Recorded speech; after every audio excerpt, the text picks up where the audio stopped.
Ever watch the silver market, see a sudden price drop, and feel like something isn't right? You're not crazy. Those drops often look less like market movements and more like manufactured crashes designed to shake you out.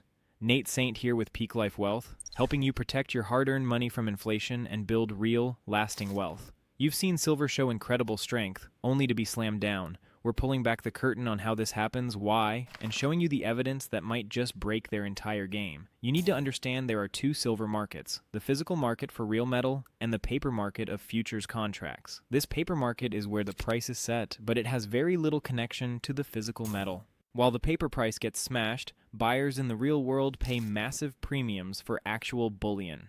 This creates the core conflict. A paper market that can be easily manipulated running into a physical market with relentless demand. It's a battle between a financial illusion and physical reality. One key tactic is margin hikes on futures exchanges like the COMEX. Traders use a small deposit called margin to control large silver contracts. When exchanges want to cool a rally, they raise these margin requirements. This forces traders to either put up more cash instantly or have their positions automatically sold.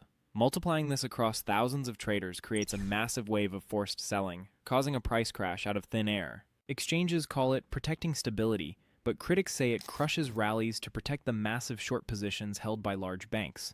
This isn't a theory.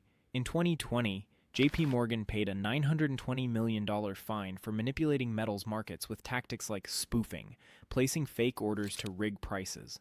Another tool is automated selling from commodity index rebalancing. If silver outperforms, index rules can force funds to automatically sell billions of dollars in silver to rebalance, creating a tidal wave of selling pressure that has nothing to do with real-world supply and demand. So why is this happening? It's about protecting the financial status quo while allowing for the quiet, strategic stockpiling of a critical resource. While paper games play out, governments are securing their own physical supply. The U.S. Geological Survey, for example, added silver to its list of critical minerals, labeling it essential to economic and national security. This paves the way for stockpiling. It's a massive strategic shift to treat silver as a national security asset. This paper suppression is like holding a beach ball underwater. The pressure from physical fundamentals is building. For years, global physical demand for silver has been greater than supply from mines and recycling. The world faces a structural supply deficit driven by industrial demand. Silver is indispensable for solar panels, electronics, and other hardware. For these applications, substitution is nearly impossible, making demand incredibly inelastic. Companies must buy it, regardless of price. Just as demand hit a fever pitch, the supply side got a shock. At the start of 2026, China reportedly implemented strict export licensing for silver, treating it as a strategic resource.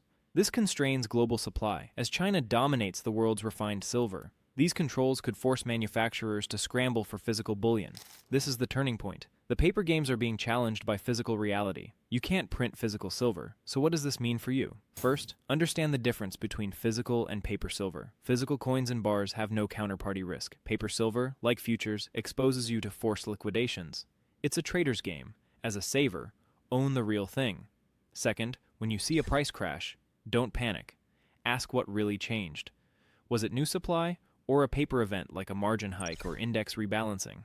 If the fundamentals are intact, a paper crash can be an opportunity. Consider buying physical silver regularly, dollar cost averaging, instead of chasing spikes. Hold a core physical position you won't sell during paper panics. Be extremely careful with leverage and avoid futures if you don't understand the risks. Never let a paper chart trick you into selling your real metal. If you want to know how I and thousands of others are stacking smartly and easily, go to the link in my bio for the free inflation-proof wealth system guide. It's the guide I wish I would have had when I started this years ago. As a reminder, I am not a financial advisor. This is not financial advice, but for educational purposes only. So, is silver suppression a theory or a deliberate strategy? The tactics are open, and manipulation is proven in court, but time may be running out. The forces of physical demand, from green energy to national security, cannot be contained by paper forever. The beach ball will shoot out of the water. The only question is when. Do you believe the paper market for silver is about to break? Let me know in the comments. And if you found this analysis valuable, subscribe for more deep dives. I'm watching things closely and will keep you updated as this unfolds. You now know what most people don't. The next update could change everything, so make sure you're here for it. Stay sharp, stay stacked, and I'll see you in the next one.